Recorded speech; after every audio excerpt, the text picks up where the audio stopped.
नमस्कार, बहुत स्वागत है आप सभी का। ये खास पेशकश लेकर आपके साथ मैं हूं पूजा कविया गोमा। आज हम बात करेंगे जोशीमठ से सबक लेना कितना जरूरी है। वो शेर आपने जरूर सुना होगा कि लोग टूट जाते हैं एक घर बनाने में, लेकिन जब एक शहर ही टूटकर बिखर रहा हो तो उसे क्या कहेंगे।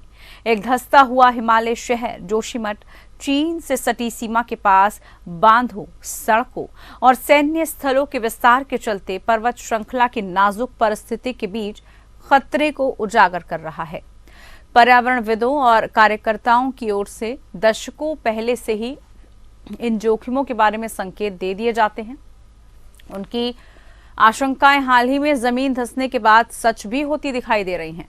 पृथ्वी के नीचे के हिस्से की परतों के खिसकने के कारण धीरे धीरे जमीन धंस रही है।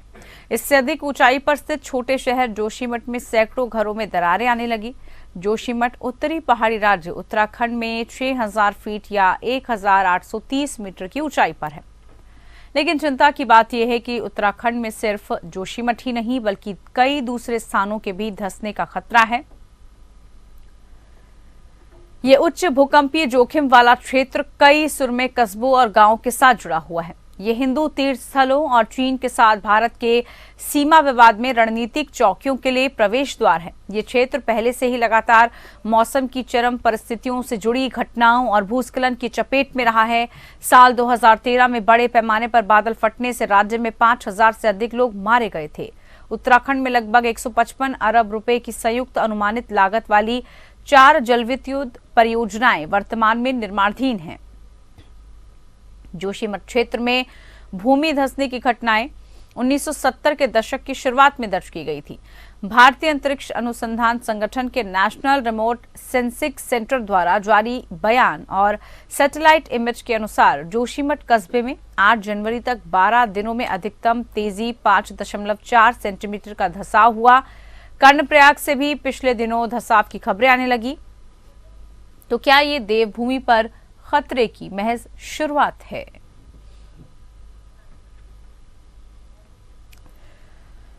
तो देखिए, जोशीमठ पर जब हम चर्चा कर रहे हैं लगातार और उनके हालात को समझने की जब हम कोशिश कर रहे हैं, तो इस वक्त हमें ये भी जानने और समझने की आवश्यकता है कि सिर्फ जोशीमठ ही नहीं बल्कि कहां कहां पर इस तरह का खतरा और मंडराने लगा है। जोशीमठ का आभास हालांकि पहले से था, लेकिन धीरे धीरे स्थिति किस तरह से विकराल रूप धारण करती रही और उसके बाद स्थिति यहां तक पहुंच गई कि वहां पर लोगों को विस्थापित करना पड़ा। लोगों को अपनी जगह, अपना शहर छोड़ना पड़ा, अपना आशियाना जहां पर उन्होंने अपने सपने बुने, अपनी जिंदगी जीने की उन्होंने उम्मीद जगाई, उस जगह को उन्हें छोड़ना पड़ा। अब ऐसे में सरकार प्रशासन तो मुस्तैद वहां दिख रहा है। लगातार वहां कोशिशें की जा रही हैं कि जो वहां के लोग हैं उनको कोई दिक्कतें ना आने दी जाएं। लेकिन बड़ा सवाल यह है कि सिर्फ जोशीमठ ही नहीं बल्कि इस वक्त उत्तराखंड में और भी कई ऐसे इलाके, कई ऐसे जिले हो सकते हैं जहां पर अभी से ध्यान देने की आवश्यकता है। हालांकि ऐसा नहीं है कि सब जगह स्थिति जोशीमठ जैसी ही हो गई है या पूरा उत्तराखंड इस वक्त खतरे के निशान पर है। ऐसा बिल्कुल नहीं है, ऐसा नहीं कहा जा सकता। लेकिन ऐसा कोई खतरा आने वाले दिनों में ना हो, इसके लिए पहले से ही सचेत रहने की, इस पर काम करने की आवश्यकता है। क्योंकि विकास के साथ साथ जब विकास किया जाता है, विकास की गति तेज होती है, उसके साथ साथ धीरे धीरे विनाशकारी चीजें भी होने लग जाती हैं। अब देखिए, अलग अलग तरह की वहां पर परियोजनाएं, विद्युत परियोजना से लेकर तमाम डैम से लेकर और अलग अलग तरह के विकास को उत्तराखंड अपना रहा है। उत्तराखंड उसका जीता जागता उदाहरण है। लेकिन इसके साथ साथ अगर हम साथ में बात करें तो यहाँ पर हमें इन सब चीज़ों से सबक लेने की भी आवश्यकता है। कहीं जोशीमठ के साथ साथ जो अन्य इलाके हैं उससे जुड़े हुए कहीं वहाँ भी ऐसी स्थिति ना उत्पन्न हो जाए। कर्णप्रयाग के लिए भी कहा जा रहा है कि वहाँ भी ऐसी घटनाएं होने लगी हैं और जोशीमठ की बात, कई ऐसे इलाके हैं जहां से इस तरह की खबरें आने लगी। तस्वीरें जब दिखाई जाती हैं इन लोगों की, जो लोग अपने घरों को छोड़कर अपना सामान बांधकर कहीं और विस्थापित किए जाते हैं, तो यकीनन इन लोगों को देखकर, इनकी मायूसी देखकर, इनकी आंखों में आंसू देखकर सभी का जो हृदय है वो मर्म से भर उठता है कि कैसे इन लोगों को अपना घर छोड़ना पड़ रहा है। लेकिन पहाड़ी राज्य होने के साथ साथ अनेकों जिम्मेदारियां, अनेकों जवाबदेही भी हो जाती हैं। तो उत्तराखंड जिसे देवभूमि कहा जाता है, उस देवभूमि को आखिरकार कैसे बचाना होगा, आगे आने वाले समय में इस तरह की स्थितियां ना हो, इसको हमें देखना होगा।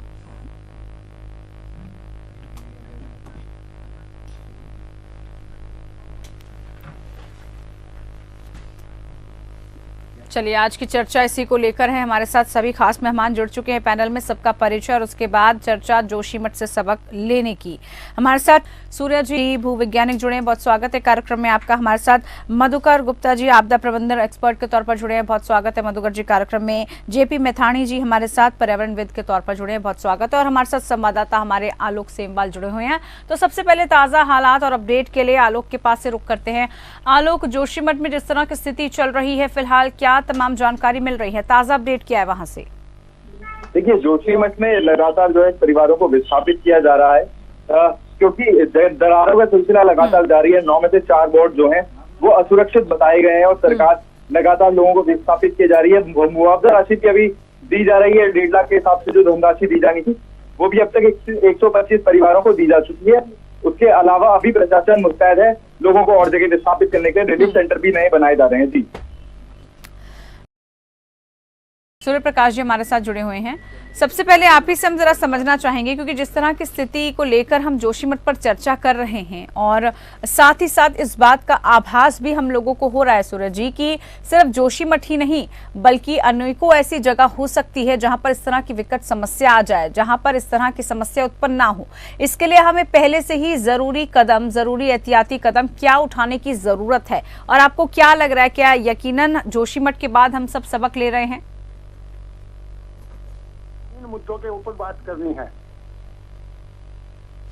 जी। हिमालय के अंदर जरूरत से ज्यादा पानी आता है, इसको हमें मैक्सिमाइज नहीं ऑप्टिमाइज करने के लिए बंगाल की खाड़ी में, अंडमान में जो ज्वालामुखी फटा हुआ है वो बादलों को भेजता है बैरन आइलैंड का, उस पर जियो थर्मल पावर प्लांट पे जाके उसकी गर्मी की बिजली बनानी पड़ेगी, ताकि वहाँ ultra strong low pressure area बन के वो बादलों को, वहाँ मानसून को खींच के वो ऊपर भेजता है। ऐसे ही वो वहाँ का गर्मी की वजह से वहाँ का बे ऑफ बंगाल का पानी उठ के भी बादल बन के वहाँ पहुँचता है। तो हिमालय में पानी की मात्रा ज्यादा आ चुकी है, बादल ज्यादा आते हैं, बरसात ज्यादा होती है, बर्फ ज्यादा पड़ती है, उसको ऑप्टिमाइज करने की जरूरत है। दूसरा ये हमारी बिजली की चॉइस जो है वो 100 साल पुरानी है और खोटी चॉइस है। ये जो पानी से बिजली बनाने का काम है इसके फायदे कम है, नुकसान ज्यादा है।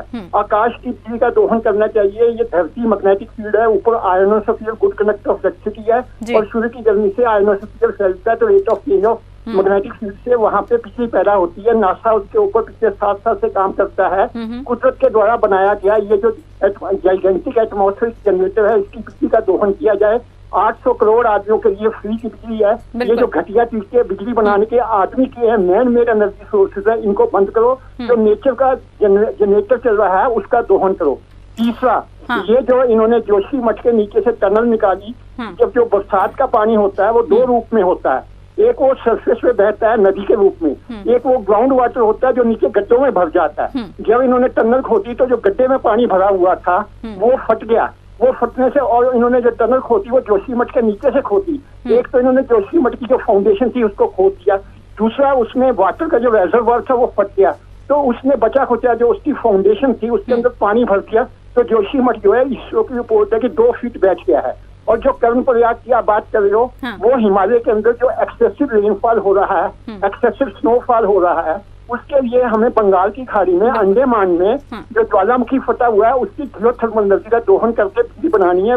वहाँ जियोथर्मल पावर प्लांट लगाना है। मैंने MNRE के 2 जॉइंट सेक्रेटरियों से बात की है, दिनेश जगदले और ललित बोरा। वहाँ का जो जियोथर्मल एनर्जी का डायरेक्टर है चेलापति, वो बड़ा सुस्त है। इससे पहले 20 को पास था, उसने कोई काम नहीं किया। ये सरकारी वैज्ञानिक जो है अपनी सुस्ती के कारण कंट्री को बर्बाद करे। बिल्कुल, बड़ी अहम बात सूर्य प्रकाश कपूर जी आप बता रहे हैं, और इस पर यकीनन हमें चर्चा के साथ साथ इसको हर पहलू से समझने की आवश्यकता है। पर्यावरणविद हमारे साथ जुड़े हुए हैं। मैथाणी जी, आपसे जरा हम समझना चाहेंगे, आप पर्यावरणविद हैं, कितना नुकसान इस वक्त हो रहा है और उत्तराखंड को लेकर इस वक्त जो देशव्यापी हम कहें या विश्वव्यापी स्तर पर जिस तरह की चर्चा चल रही है, और किसी खतरे की तरफ कोई आभास तो नहीं? क्या हमें अब सबक लेने की आवश्यकता है, जोशीमठ के साथ साथ अन्य इलाके कहीं इसकी चपेट में ना आ जाएं इसको लेकर? जी धन्यवाद मुझे इस चर्चा में शामिल करने के लिए। ये हमारे जन्म से आज तक का पहला समय होगा जब मकरैणी या उत्तरायणी का त्योहार जोशीमठ में सेलिब्रेट नहीं हो पा रहा उस उल्लास के जैसे पिछले वर्षों हुआ करता था। जो चुन्या त्योहार जिसको जोशीमठ में माना जाता है। मेरा होम टाउन भी जोशीमठ के पास है, पीपलकोटी, और पढ़ाई हमारी जोशीमठ से भी हुई है। अगर जैसे कि कपूर सर ने बताया कि अंडरग्राउंड वाटर टेबल डिस्टर्बेंस एक प्रमुख कारण तो है ही, लेकिन एनटीपीसी मानती है कि उनकी टनल जोशीमठ से अभी 2-2.5 किलोमीटर दूर है पीपलकोटी की तरफ, और वह टनल भूमि में कहीं कभी वो कह रहे हैं कि 1.1 किलोमीटर नीचे है हार्ड रॉक में। आज सुबह मैं वहाँ के सीजीएम का बयान एक लोकल चैनल के लिए पढ़ रहा था, तो उन्होंने बोला कि हमारी टनल तो 2.5 किलोमीटर अंदर है। मतलब आप अपनी रिपोर्ट्स में कह रहे हैं कि हमारी टनल 1100 मीटर नीचे है, और आप जब टीवी पे बयान दे रहे हैं आप कह रहे हैं कि आपकी टनल 2.5 किलोमीटर अंदर। पहले ये विरोधाभासी बयान बंद कीजिए। ऑली गोरसोन लॉर्ड कर्जन पास से लेकर नीचे जो पूरा एरिया है इसको सॉलिफिकेशन जोन माना जाता है। ये बात मैं कई बार कह चुकी हूँ। सॉलिफिकेशन जोन यानी पुराने ग्लेशियर, पुराने लैंडस्लाइड का मलबा जिसमें बहुत बड़े बड़े पत्थर होते हैं, गढ़वाल में जिसको डांग बोलते हैं, और चट्टानें होती हैं। उन चट्टानों के ऊपर जो अनस्टेबल था उसके ऊपर पिछले 1975-76 से 76 में मिश्रा कमेटी बनी थी, 1975-76 से छिपाया जा रहा है। लेकिन आप देखिए आज 7 मंजिला होटल ढहाए जाने की कार्रवाई हो रही है। जोशीमठ में 2 मंजिले भवन से बड़े भवन बनाने की अनुमति नहीं थी। ये बड़ी समस्या है मैथानी साहब की। देखिए जब चीजें बन गई, जब 5 मंजिला 7 मंजिला इमारतें वहां बनकर तैयार हो गई, उसके बाद हम सचेत हो रहे हैं, उसके बाद हम उनको ढहाने का काम कर रहे हैं। बनने से पहले उस पर ध्यान नहीं दिया जा रहा, बनने के बाद जो नुकसान हो रहा है उसकी भरपाई वहां पर हर शख्स कर रहा है। चर्चा करेंगे इसको लेकर आपसे भी। मधुकर जी, प्रबंधन के हिसाब से अगर हम देखें और जिस तरह से जोशीमठ का बसाव है, लोगों के लिए भी इस वक्त बड़ी मुश्किल हो चुकी है। देखिए अपनी जगह को छोड़कर जाना, अपने जो उनका स्थायी जगह है उनको छोड़कर जाना, किस तरह से इस वक्त वहां की स्थिति आपको नजर आ रही है? किस तरह से अभी हम सबको मिलकर, सरकार, प्रशासन, आम लोगों को मिलकर वहां पर काम करने की आवश्यकता है? देरी नहीं होनी चाहिए, जो भी करना है तुरंत करना चाहिए, उसमें इनडिसाइसिव नहीं होना चाहिए। देखिए बातचीत बहुत होती है, काम कम होता है और लेट होता है, देरी से होता है।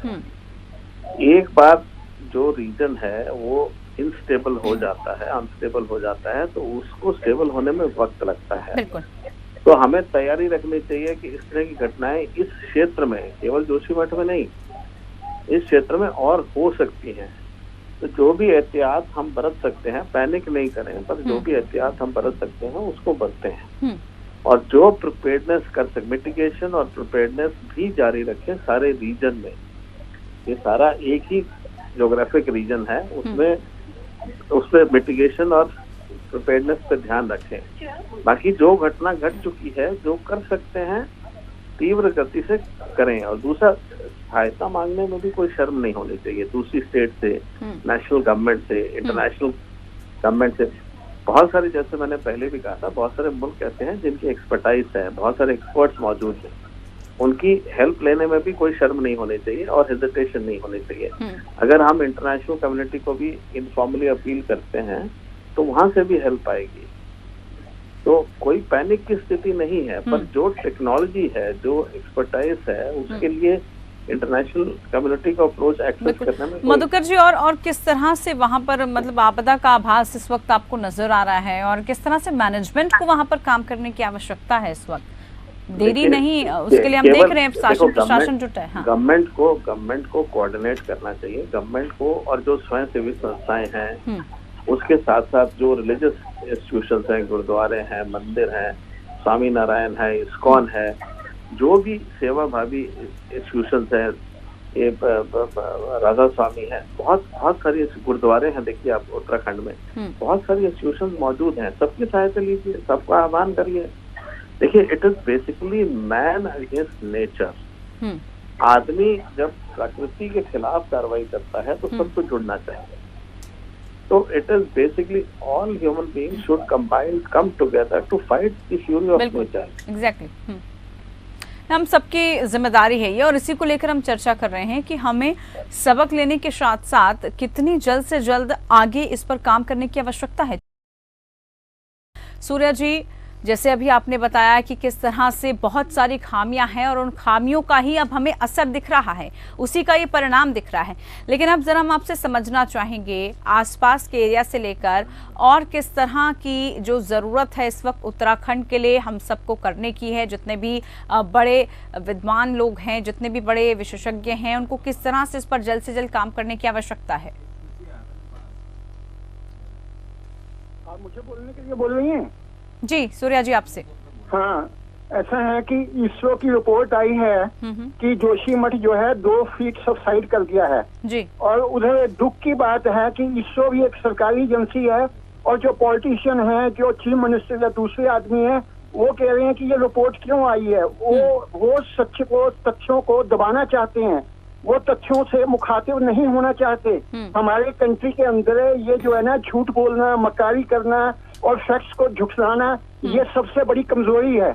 मैं आपको फिर दोबारा कहना चाहता हूँ कि अगर आपको लॉन्ग टर्म सोल्यूशन चाहिए तो हिमालय के अंदर जो पानी का बरसात हो रहा है वो फालतू हो रहा है। उसी के जम्मू कश्मीर में फ्लड आता है, केदारनाथ की तबाही होती है, असम में फ्लड आता है, हिमाचल में फ्लड आता है, नेपाल में फ्लड आता है, बिहार में फ्लड आता है, यहाँ तक कि चीन तक फ्लड चल जाता है। ये जो फालतू पानी आ रहा है, इसको भेजने वाला बैरन आइलैंड के ज्वालामुखी के मुंह से 1100 डिग्री सेंटीग्रेड हीट रेडिएशन से निकल के ultra strong low pressure area बनता है। वो आधी मानसून खींच के बादलों का एक जुलूस बना के हिमालय में फेंक रहा है। अगर जियोथर्मल एनर्जी का डायरेक्टर चेलापति काम नहीं करना चाहता, उसको नौकरी से निकाल दो। अगर जियोथर्मल एनर्जी का ज्वाइंट सेक्रेटरी दिनेश दत्तरे और ललित बोरा जो है टाइम पास करने के लिए आए, इनको निकाल दो और जल्दी से जल्दी ज्वालामुखी पे जियोथर्मल पावर प्लांट लगा के बिजली बना दो। मानसून का पैटर्न रिस्टोर हो जाएगा, बंगाल की खाड़ी में चक्रवात बनने बंद हो जाएंगे, हिमालय के स्टेट से फ्लड आने बंद हो जाएंगे। और ये जो सब्सिडेंस का काम हो रहा है, पूरा कंट्री जो है, उड़ीसा में लू आती है, उसी ज्वालामुखी की गर्मी जब वायुमंडल में पहुंचती है और जब उड़ीसा की तरफ की हवा होती है तो उड़ीसा के लोग लू से झुलसते हैं। मेरे देश में जितने भी नेचुरल डिजास्टर्स आ जा रहे हैं वो जियोथर्मल एनर्जी का मिसमैनेजमेंट हो रहा है। जल्दी से जल्दी बैरन आइलैंड के ज्वालामुखी पे जियोथर्मल प्लांट लगा के हमारी बिजली बना दो और पूरे देश को बचा दो। नहीं तो मोदी जो है उत्तरी भारत से खो बैठेगा, पूरा हिमालय डूब जाएगा। ये मोदी को चेतावनी दे रहा हूँ मैं। यकीनन देखिए, प्रकृति का दोहन जिस तरह से हो रहा है उसके बाद इस तरह का गुस्सा भी जायज़ है। अगर सूर्या जी इस तरह की बात कह रहे हैं कि हमें बचाना है अपनी विरासत को, अपनी प्रकृति को, अपने राज्यों को, तो उस बात को लेकर हमें समझना होगा। आलोक हमारे साथ जुड़े हुए हैं। आलोक, आप सभी खास मेहमानों को सुन रहे होंगे कि जोशीमठ को लेकर सब किस तरह की प्रतिक्रिया दे रहे हैं कि कितना उस पर काम करने की आवश्यकता है। देर हो गई है लेकिन और कहीं देर ना हो जाए, इसके लिए शासन प्रशासन को वहां पर जल्द से जल्द कदम उठाने की आवश्यकता है। किस तरह का कदम उठाया जा रहा है? नई नई रिपोर्ट्स तैयार हो रही हैं, कमेटियों का गठन हो रहा है। क्या इस वक्त लग रहा है आपको जोशीमठ में जमीनी स्तर पर जिस तरह का काम होना चाहिए वो हो पा रहा है? और क्षमता के हिसाब से किसी भी जगह की उसके ऊपर डेवलपमेंट किया जाएगा। एक मेन कारण डेवलपमेंट माना गया है यहाँ पर, इस वजह से जोशीमठ धस रहा है। अब सोचिए, अगर जोशीमठ में दरारें आने से जोशीमठ के अस्तित्व में संकट आ सकता है, तो यदि ये काम टिहरी में होता है, ये दरारें टिहरी में देखने को मिले और एक छोटी सी दरार टिहरी डैम तक देखने को मिल जाए, तो सोचिए कितना बड़ी अनहोनी जो है हो सकती है टिहरी डैम पे दरारें आने पे। तो इसी के लिए प्रशासन जो है मुस्तैद है, नई नई समीक्षा बैठकें कर रहा है और वार्ता कर रहा है, चर्चा कर रहा है कि किस तरीके से उत्तराखंड के जो अन्य जो क्षेत्र हैं उन्हें इस चीज से बचाया जा सके। जी पूजा, बिल्कुल बचाया जा सके, उसके लिए जल्द से जल्द कदम उठाने की आवश्यकता है। मैथानी साहब, क्या अब पर्यावरणविद होने के नाते इस पर्यावरण को बचाने का दायित्व समझना होगा सबको, जल्द से जल्द उस पर कदम उठाना होगा?